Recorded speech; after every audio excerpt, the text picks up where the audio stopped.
We're going to talk about how to apply the examples to make sense of both the portfolio you have, where you are today, and to talk about where we are going over time as you have conversations as a leadership team or with your peers. Getting to this picture of saying we want to build an understanding of our ecosystem. What are the portfolios? Why do they exist? What's their job to be done in service of the enterprise strategy? Who are they closely related to? And then how does that inform their evolution and their operation? Because we're in this type of role, we can start to make some assumptions and have some better ideas about how we might want to structure us or structure ourselves. And that starts to let your ecosystem position inform your internal shape. When we look at multiple portfolios, some of them tend to be more aligned to businesses and channels. Some of them tend to be more aligned to platforms and systems. When you're having a portfolio conversation, is it feeling abstract and fuzzy? If it's starting to feel too abstract and fuzzy and you're not really reaching clarity in terms of trade-offs, insight into the impact of your strategic guardrails, when half the people in the room are getting bored in half the discussions, it's either telling you one of two things. One of those things is you're getting stuck in the weeds instead of actually having a strategic conversation. The other thing is maybe we've got the wrong composition in our portfolio. Are you actually an end-to-end profit stream? Do you earn money through your portfolio?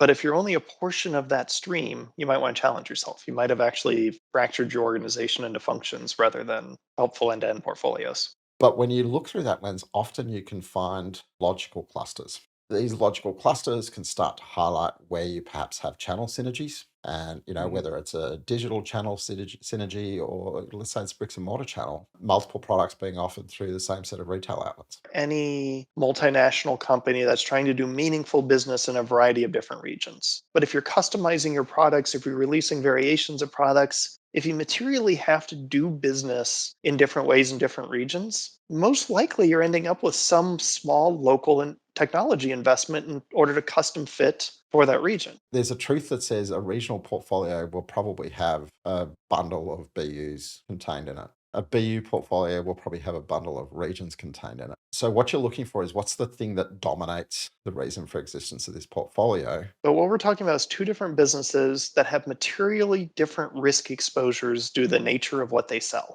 And that gradient, if you don't partition around it, basically takes whatever the lower governance level area is and drags it to the slowness and speed and regulatory constraints of the higher risk one. These examples serve both as a way of characterizing your portfolio and characterizing the internals of your portfolio. And they're very powerful in both usages. Many agilists would say this is the boring zone.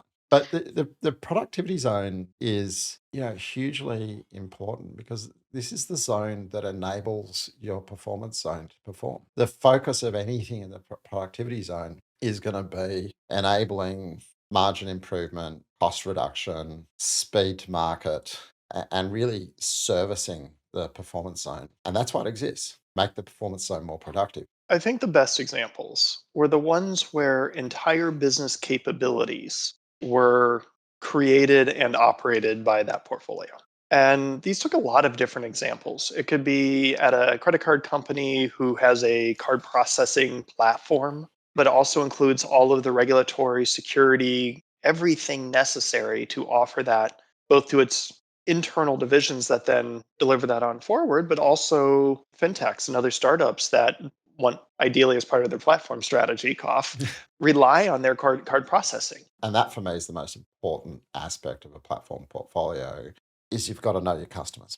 You've got to understand, and I think through the lens of B2B or B2B2C. Your customers are generally the performance zone. They may expand not just to the performance zone internally, but direct to external customers. But you've got to be driving a strategy that says who are our customers, where are they trying to go, and how can we help them get there?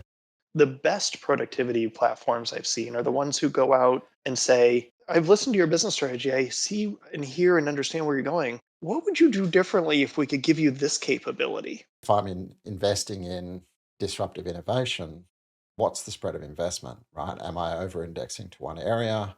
Am I actually paying attention to a range of opportunities? So, what do we need to do to get there? And what is the sequence of maneuvers that are going to be necessary if we're successful in traversing our transformation journey. And transformation not in the agile adoption, not in the business digital transformation, but in the like material shifting the nature of our business. So there's very realistically a chance that you go into the transformation zone, and the first thing that goes there is your productivity portfolios with a massive cleanup, cost, and efficiency agenda.